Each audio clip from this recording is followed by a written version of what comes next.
It's October, and that means it's also spooky season. But what does Halloween really mean? What is this festival that we celebrate, whether we celebrate it spiritually or secularly and commercially? It's gotten very big commercially. What exactly is this holy day? That's what we'll talk about in this episode of the Dancing with the Goddess podcast. Welcome.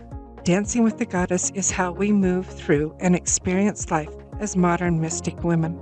I believe anyone can be a modern mystic woman and experience awe, beauty, and magic in our daily lives. I'm Tora Arishnaimun, a modern mystic, author, and book doula. Join me as we discover who we are meant to be, explore different modalities for self-improvement and transformation, and reawaken to our goddess magic and feminine divine selves. I invite you to dance with the goddess with me.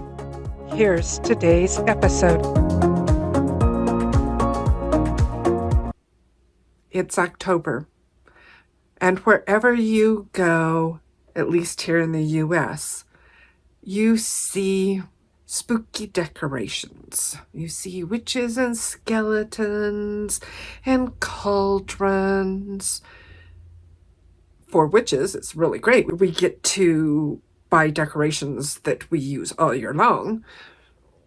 But what really is this season? What does it mean? Is there more to it than just this spookiness that we know about now? Especially after movies like Halloween that have taken this day and ran with it with the horror films. We now associate Halloween with those slashers movies, with that darkness. But is that really what it's about? What Halloween means, what the word itself is Hallows Eve. Hallow Eve. And Hallows is the Christian celebration of All Souls Day or All Saints Day.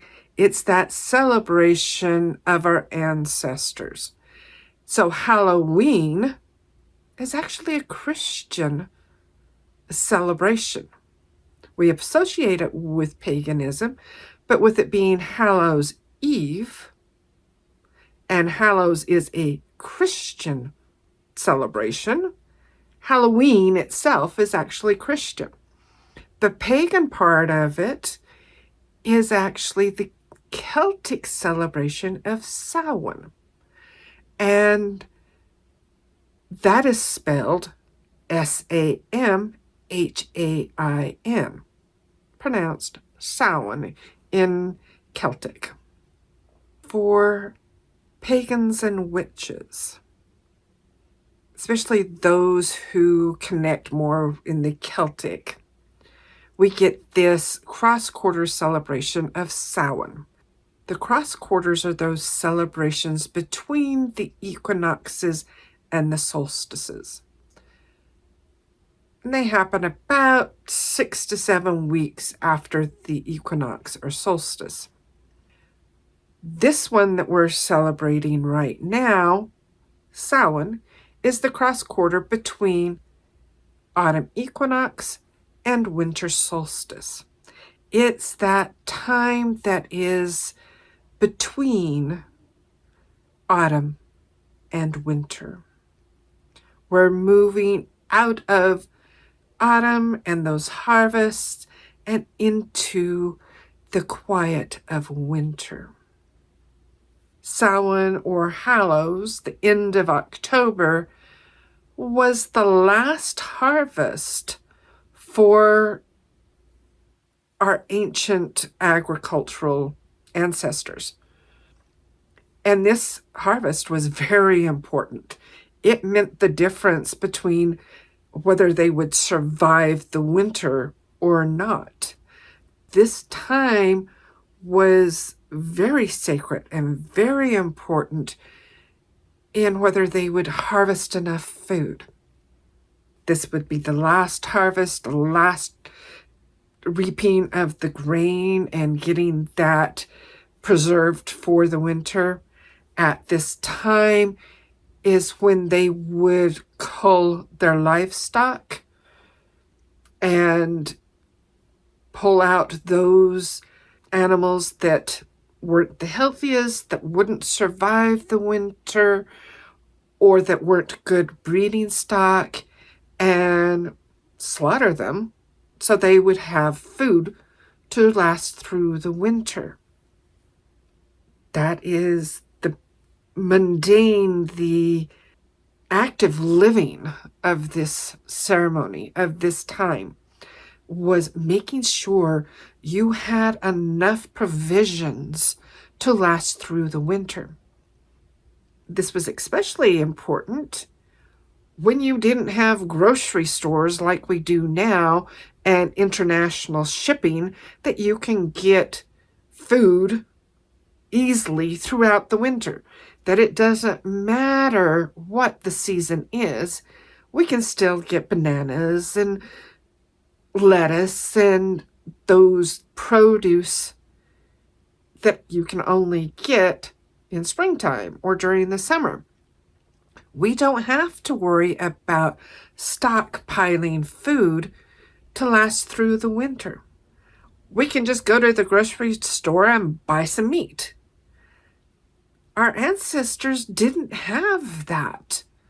In researching what scholars say about Samhain and Halloween and what we've been able to piece together from ancient literature, because this was such a pivotal point in survival, there is some evidence, and this is usually second or third hand evidence, so we don't know for sure if the ancient Celts practiced human sacrifice or animal sacrifice at this time of year.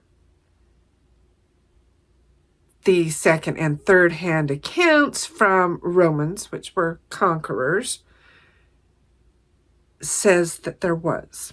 This is supported by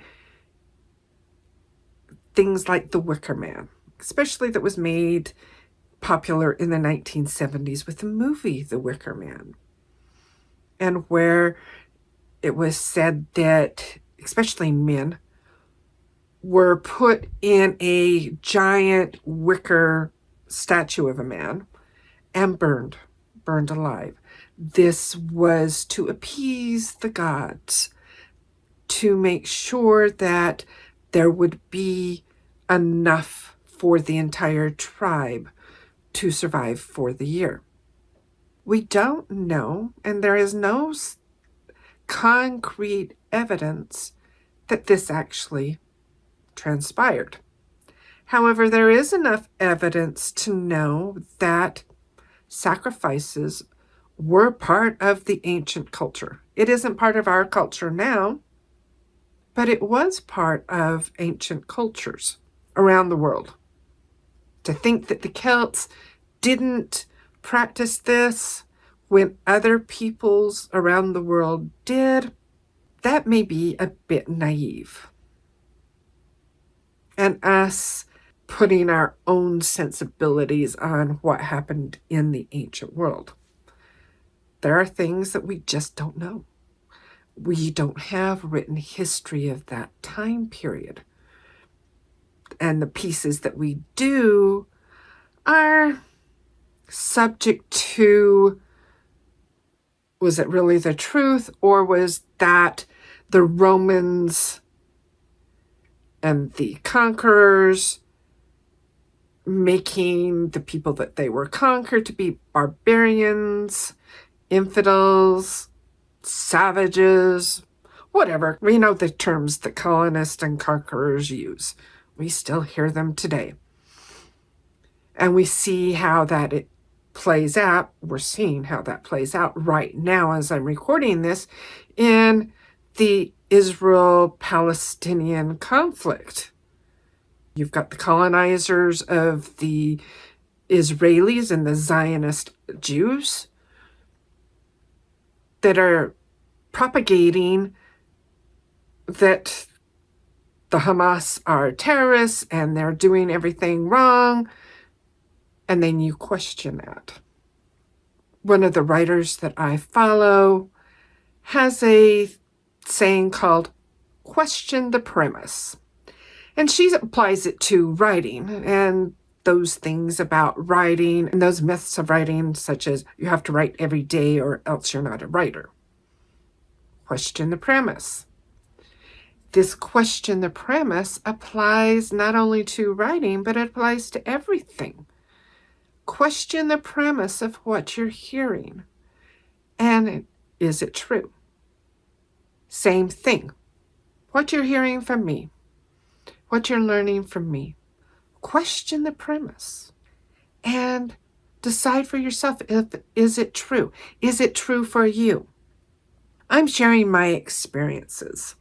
I'm sharing what I've learned and the wisdom that I think I have. I fully expect you to question the premise. Experiment with it. Is it true for you? Does it work for you? It may not. And that's okay. So going back to Samhain and Halloween, some of the things that we do know about the ancient celebration of Samhain by the Celts and the beliefs, there's that thread of continuity that has been maintained, and that is that this time of the year is a liminal space. It is that space of between. It is a space between life and death. When you're concerned whether you're putting enough by for the winter to survive, that is opening up that veil between the living and the dead. We see that common thread through all of not just the Celtic celebrations of Samhain, but through other celebrations at this time of year. All Saints' Day, All Souls' Day of Hallows, is that recognition that this time of year, that the veil between the worlds, the veil between this physical world and the non-physical world, the world of spirits, gets very thin. We're in this time between harvest and are we going to survive? We're in that liminal space. And that is what we celebrate today, most of us. I'm not going to speak for every pagan or every witch. We aren't a monolith. We each have our own practices. This is broad generalities that I'm speaking about. So don't think all pagans, all witches celebrate like this. This is just things that are in common. I consider myself more of a goddess woman than a witch. Some of those Wiccan principles and thoughts do flow into what I believe and what I do. The things that we celebrate at this time of year is acknowledging that liminal space, acknowledging that thinning of the veil. It's become a time to remember our ancestors, a time to remember those whom we love who have departed. That it's a time that we can connect with those people, those energies, much easier than we can say at summer solstice. When life is abundant, that's a time when it's harder for souls and spirits to reach through the veil to us. Now, I am not a medium. I choose not to be a medium. I leave the dead alone and they leave me alone. But I know quite a few mediums and psychics that work with spirits and the dead, and it is easier for them to connect with those spirits during this time of year than it is in summertime. They can, but it's just a little bit more difficult. It's just easier at this time of the year. And for Americans like me, there's not a whole lot of ancestor veneration. This time of year gives us that opportunity to remember where we came from, who our ancestors were. In the Latin American culture, you'll see a lot of ofrendas. And these are huge altars dedicated to remembering ancestors for All Saints' Day on November 1st. That's why we have Halloween, Hallows Eve, on October 31st. It's because All Saints' Day or All Souls' Day is November 1st. The Latin Americans really have embraced All Souls' Day, and they have the celebration with the skeletons and the paint, and it's just gorgeous to see, of honoring those ancestors, of putting together a picnic and going to cemeteries and tending to the tombstones and having picnics in the cemetery surrounded by their deceased ancestors and their deceased loved ones. It's a time to remember who they loved and where you came from.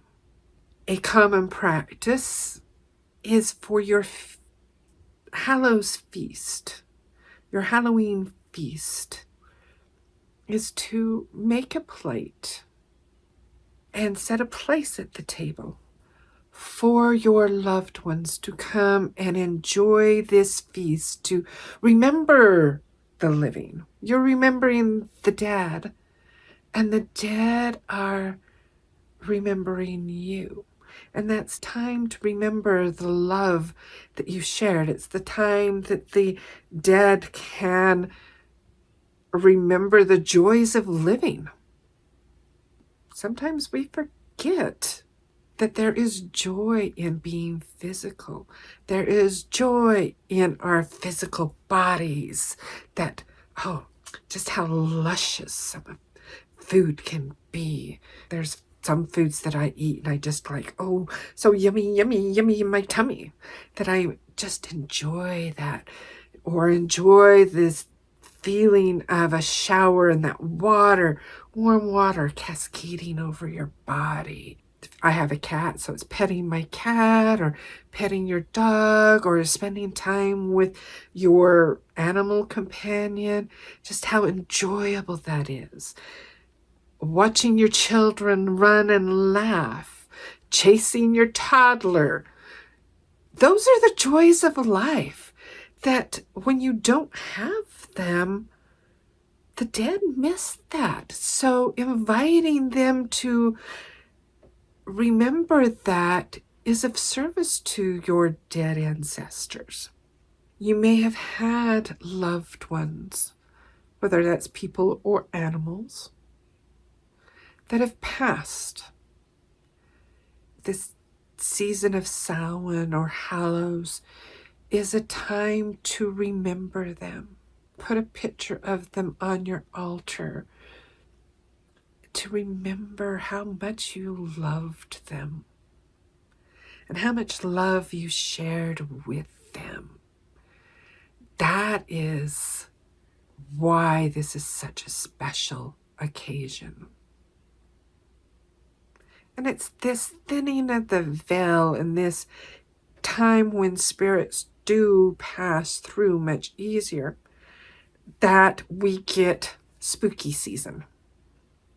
That we see those things about ghosts and spirits and paranormal activity because it's easier for that to happen at this time. That crossing of the veil is open to everything, which includes the malevolent and those evil beings and spirits, as well as those that are benevolent and good.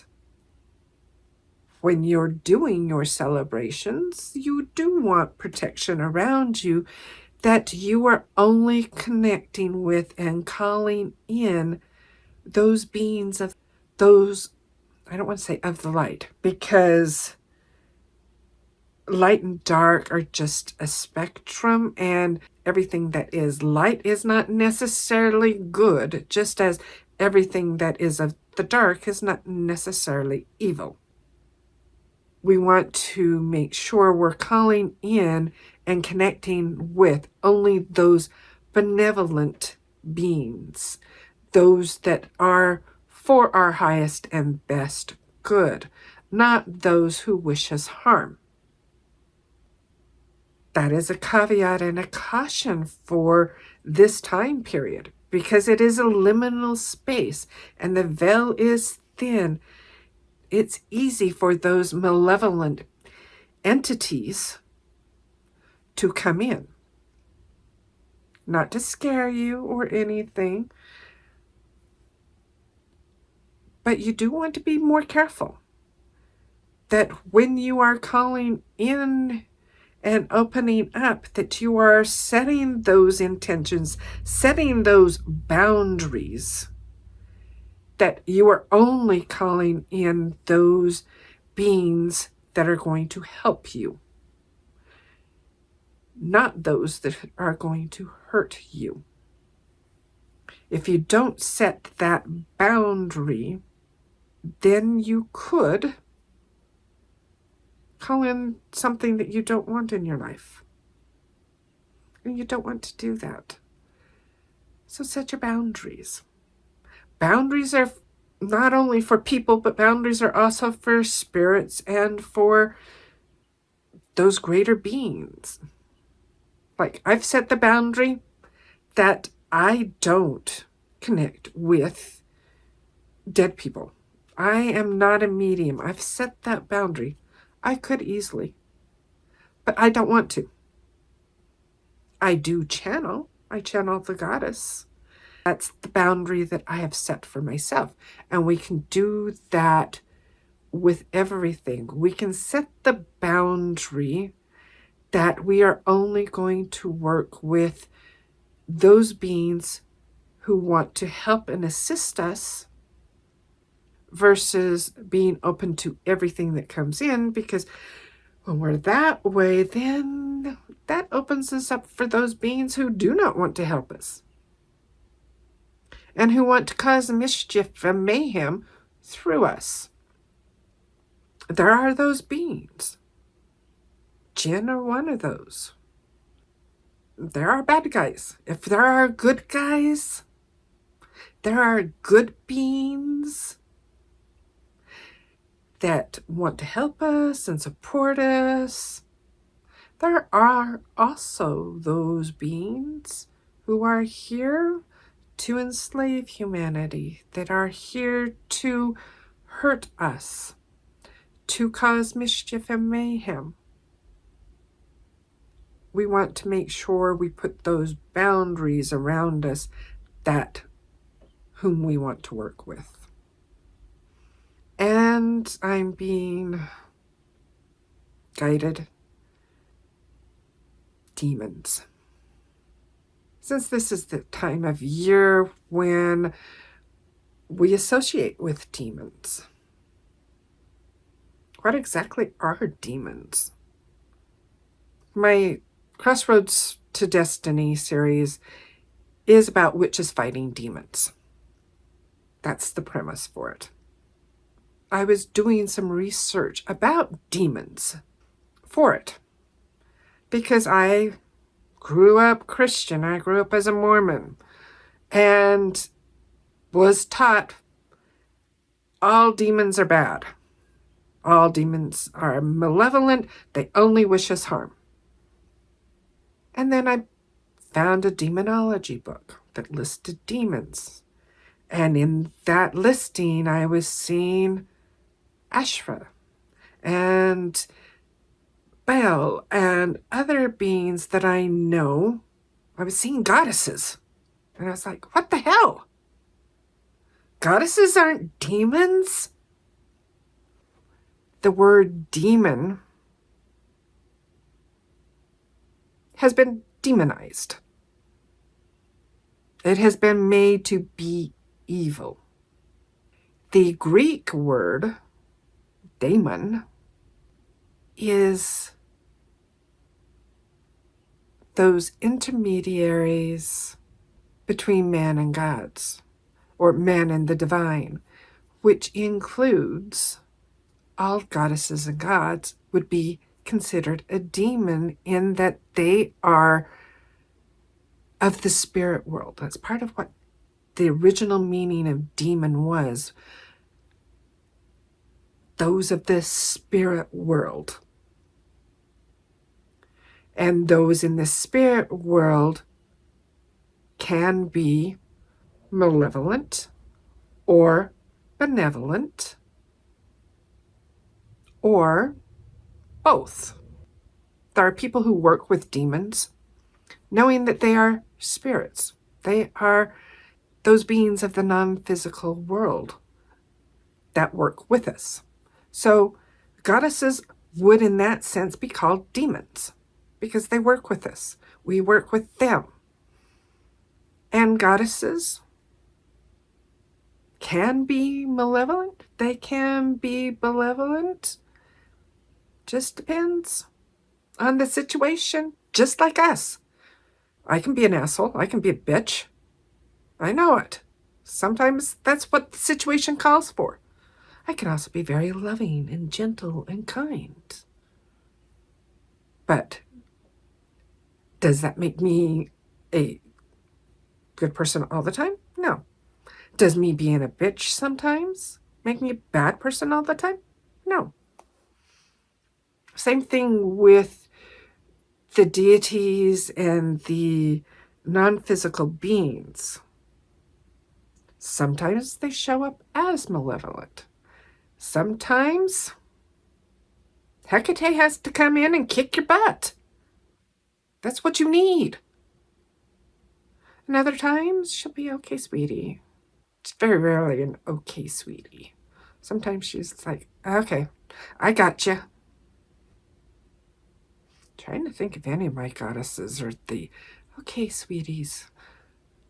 Mine tend to be more on the darker side. That was an interesting discussion I hadn't planned on.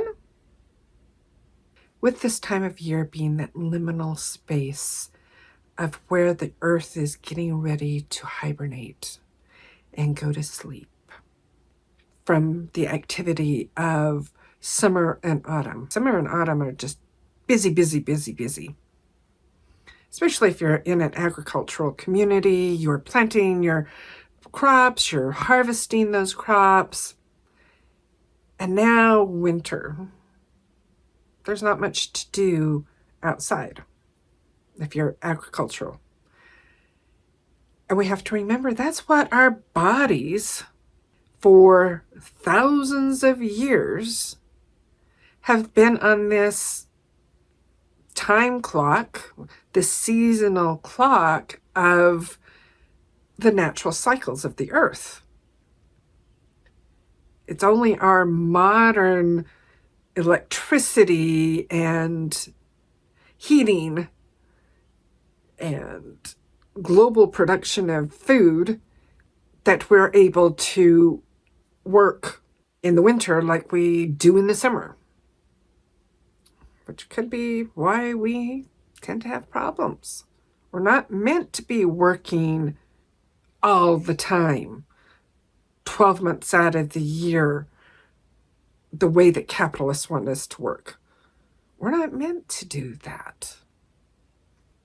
keep seeing things where people are studying like medieval times that we think was just so awful. We actually work more than the peasants of medieval times. They only worked 4 to 6 hours a day, and they had tons of holidays and time off because they knew that you worked better when you were rested than when you were overworked. Now, our economy and our society of capitalism treats humans as machines, and we're not machines. That's part of my calling as a projector in the human design system, is to help teach people and bring to remembrance that we aren't machines, that we aren't meant to work 8 hours a day or work 60, 80, 100-hour weeks. That's insane. Our bodies break down. Our mentality breaks down when we do that. This time period that we're in now is to help us remember that the world is slowing down. The earth is slowing down. It's time for us to slow down and take time for ourselves. This time period we're going into is a good time to step back and study, to do some learning, to figure out what's good for us. And I talked about that in episode 2 a little bit, about the natural cycles. In this liminal place, it has been traditionally, and it still is, a time for looking at omens. When you're looking at the ancient world, this was reading those omens of what the winter was going to be like. Reading the omens of, have we preserved enough food for the tribe to survive? Looking at those omens of what the winter's going to be like. That has trickled through to today, where we see, because the veil is thin, we can connect with our guides, with those spirits, and do our divination practice. One of the practices that's very common in the Wicca tradition and in paganism is on Hallows or Samhain to do oracle readings, to do tarot readings, to see what the coming year is going to bring, or to get some ideas about that. And because that veil is thin, it's easier for us to get that information, to receive that information from the spirit world. A way to celebrate Samhain or Halloween would be to do a tarot or oracle reading for yourself, or for family or friends. I've gone to Halloween parties where tarot readers were there and doing tarot readings for everybody. That's fun to do. That's one way that you can celebrate Samhain and Halloween. Another way to celebrate it is do an ofrenda, do an altar for your ancestors, the people who, without them, you wouldn't be here. Do some genealogy on your ancestors. Find out who they are, or find out who they were. Tell stories about your loved ones that have passed. Go visit your grandparents, your elderly, and listen to them. They'll tell you the stories of the past. They'll tell you the stories of your ancestors, of your great-grandparents. My parents are in their 90s now. They remember the past more than they do the present, because they're in that liminal space of transition. Go to your elderly people, your elderly family. and ask them about their life.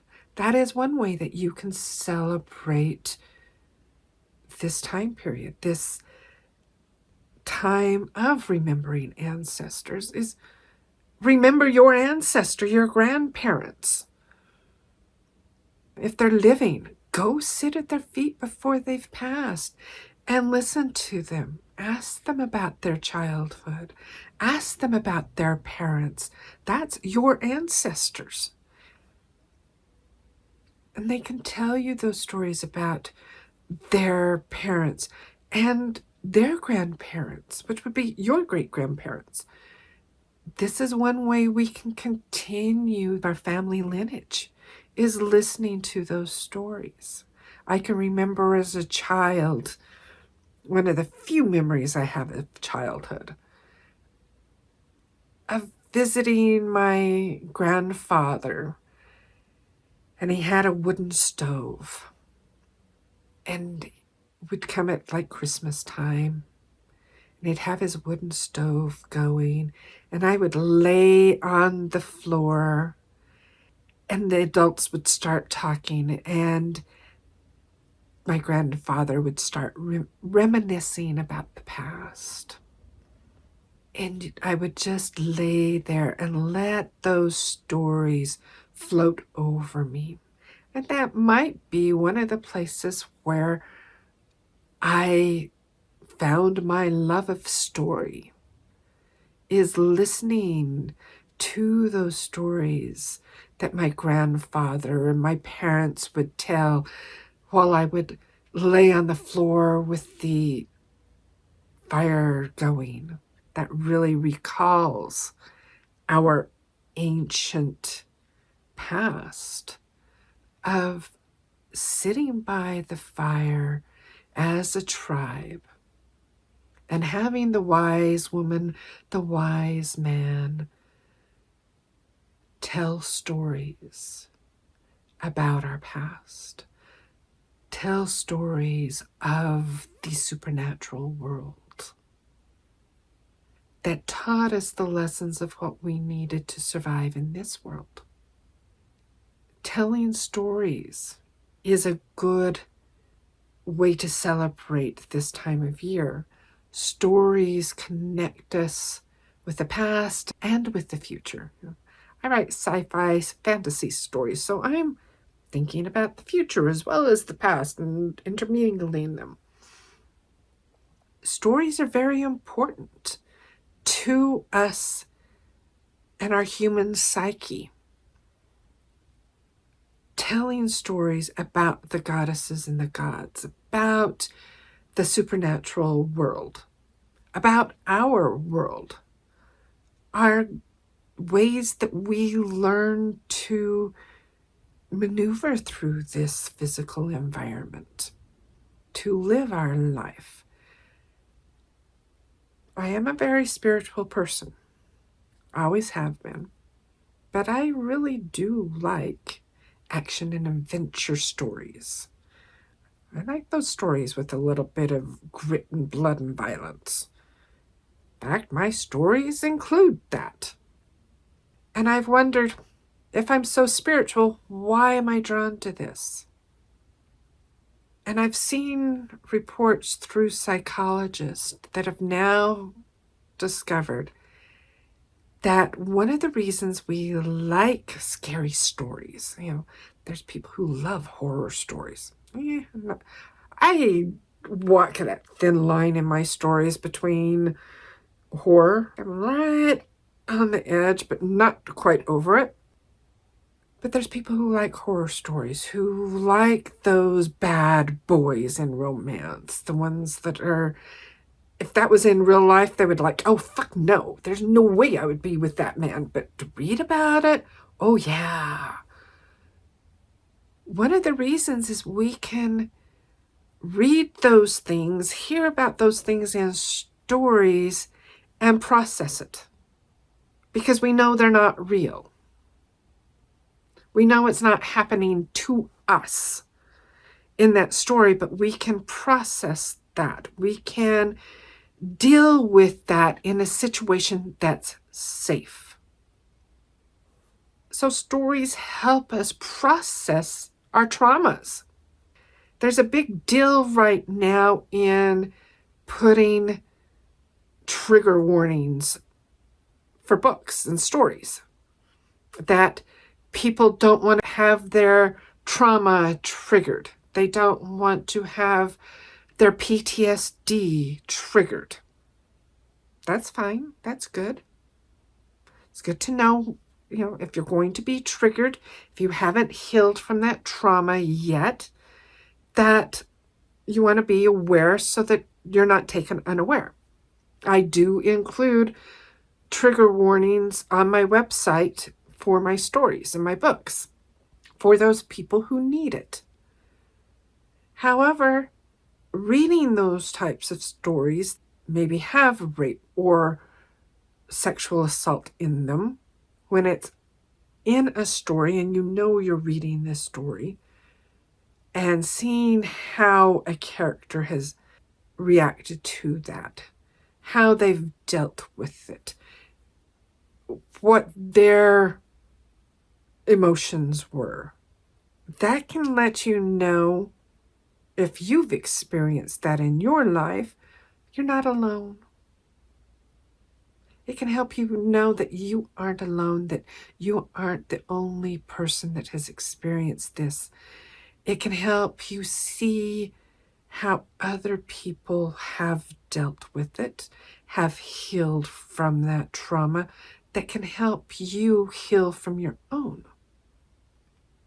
But it's up to you, not the author, not me as the author, but it's up to you as the reader to determine when you are ready for that aspect of your healing, of that trauma, of whatever has happened to you. You may have been a soldier in war and been in Afghanistan or some of these places, that it is hard for you to read about violence, to read about war, or to go to movies about that, because that triggers your own horrific experience. And I am not a psychologist, so this is not medical or therapy advice. This is just what I have seen and experienced in my own life. When you begin to heal from those traumas, it's easier to see those. And that healing of your trauma, yes, if you need it, go seek that mental health. Mental health should not be something that you don't take care of. Go see a therapist or a psychologist or what you need for your mental health. At the same time, we do have ways that we can find health and healing in connecting with the deities, in connecting with the goddesses, in connecting with our inner guidance, our inner goddess and soul. And Samhain is a time when we can connect with those deities even more deeply. Hecate just guided me in a meditation to look into the pool of your soul. She said that I really like the image that it creates. And in that, she's showing you what it is that you are ready to heal and to accept and acknowledge. We can't heal things unless we acknowledge them, unless we know they exist. That's part of the self-transformational work that we do, is to become aware of what it is that we need to heal from, or that we need to shift and change. That's part of Hecate's quality, is to bring that awareness. One of her qualities is awareness. And that awareness is, what is it that's within us that is ready? We're not going to heal until we're ready. Healing is a process. That's why you can think that you have healed something, that you've done the tapping on it, that you've done the journaling about it, you've done the contemplation and meditation about it, and you still have to do it again because it's a process. You've taken one layer off of the onion, and then there's another. Each time that you look at that you're needing to heal, you're going a little bit deeper. You're going a little bit deeper to the core issue. The first time you're looking at it is just the easy stuff. May not feel easy, but it's not the core kernel. That's a process. Keep going into it and give yourself that love and compassion that it's a process. Hecate can help you in that process of healing and that process of being aware of what is now ready to shift and change. When you're doing your oracle reading at Samhain, one of the things you could ask is, what is it that I'm ready to shift and change in my life? You're going into this fallow period of your life, this introspection period of your life. So ask, what is it that you may need to do some work on? It's not, oh, I need to work on this and it's shifted and changed like this. No. That happens sometimes. Yeah, that happens sometimes. In my experience, not very often. There are things that I look at and I go, again? Really? I just know that I'm going deeper. It's like, okay, I've worked on this before, but I'm going a little bit deeper this time. I'm going a little bit deeper. Allow that to happen at this time period from now through winter solstice is the time to be going in that introspection, that looking within of what I need to change. Start doing that work. You're not totally in hibernation yet. This is that liminal period that's in between. From Samhain to winter solstice is that time of reflection. And then at winter solstice, you're going deep within. You're pulling that snow blanket around yourself. You're going deep into that cave of, okay, now I'm looking at this. What do I need to integrate? We'll talk more about that at winter solstice. So this is just getting you prepared. So you're doing that reflection. What do you need to heal? What do you need to change? You have a business. What is it in your business that you need to let go of to open up for the new? What has worked in your business and what hasn't? If it hasn't worked, what could you do differently? If it has worked, what has been working that you can continue doing? That's what you can look at this Samhain period. This is that fourth quarter of the year, of the fiscal year. October through December. Traditional time in corporate world, if you've been in the corporate world, fourth quarter is the time that you're looking at your prior year and what you want for the coming year. If you wait until January to decide what you want for the coming year, you're a little late. So you're doing that in this, really, you're looking at it through this Samhain period. A lot of companies are starting to look at it like November 1st. November and December are those periods that they're putting together their budgets for the next year.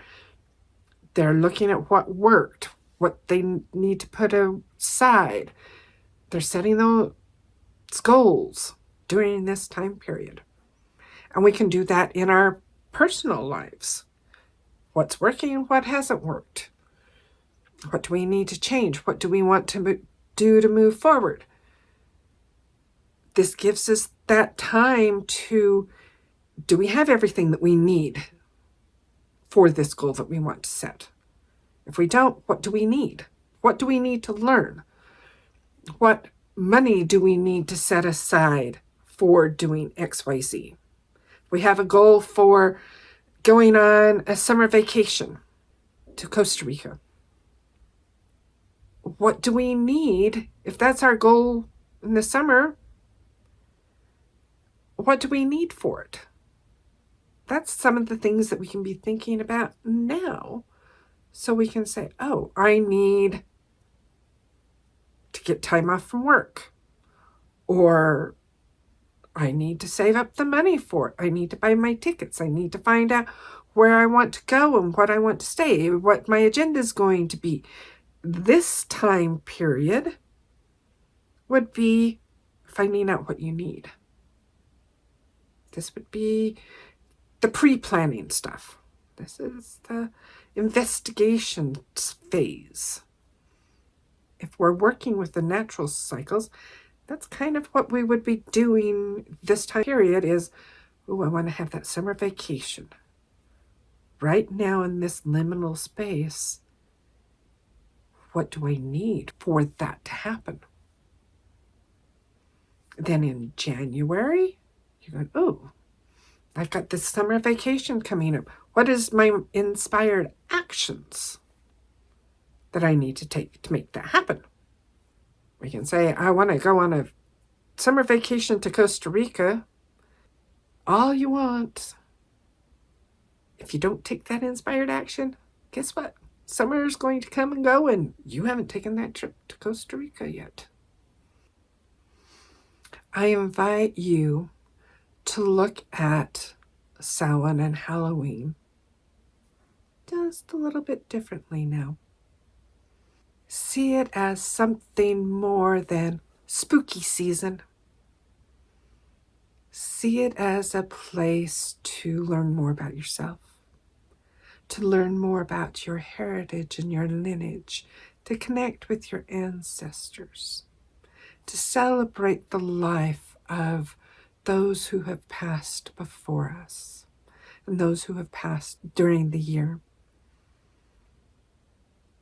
See it as a time to contemplate and get ready for the winter, to start going within and asking yourself those questions. What am I ready to heal? What is in me that's ready to heal? What do I need to shift and change in my life? Start doing that journaling and start doing that reflection and introspection. Allow yourself to start slowing down just a little bit, to be in rhythm with the natural cycles. I'm noticing the days are getting shorter. I'm feeling less energized. So take that time to really sit. How are you feeling? If you're connecting with the natural rhythms, how is your life changing? Are you wanting to go out and do things as much, or just be inside and be in with yourself? Are you being called to start studying something? For me, one of the things I'm being called into is I want to learn more about the Clifton strengths and how it applies not only to writing, but in my life. I definitely want to delve more into human design. And I really believe there's a connection between human design and the Clifton strengths. I'm working on developing a course for writers that I want to be offering at the first of the year. So right now is my time of really going in and seeing what I need for that and developing it, what I need to develop a program for dancing with the goddess and really connecting with ourselves and really seeing who we are. That's what I'm doing at this time period in my life. I would love to hear what you're doing to slow down and look at your life and look at what you've harvested. That's another thing that we can do at this Samhain is this is the last harvest. What have we harvested? What have we done in this last year? And celebrate that. Own that. Acknowledge that. Sometimes it's hard to see what we've done and accomplished. So take this time and reflect on your life in this past year and go, oh, yeah, look at what I've done. Look at what I've accomplished. Yeah, that's good. I'm good. And with that, we are complete. May you dance with the goddess in love and joy. Thanks for watching. I hope you enjoyed this episode and it deepened your dance with the goddess.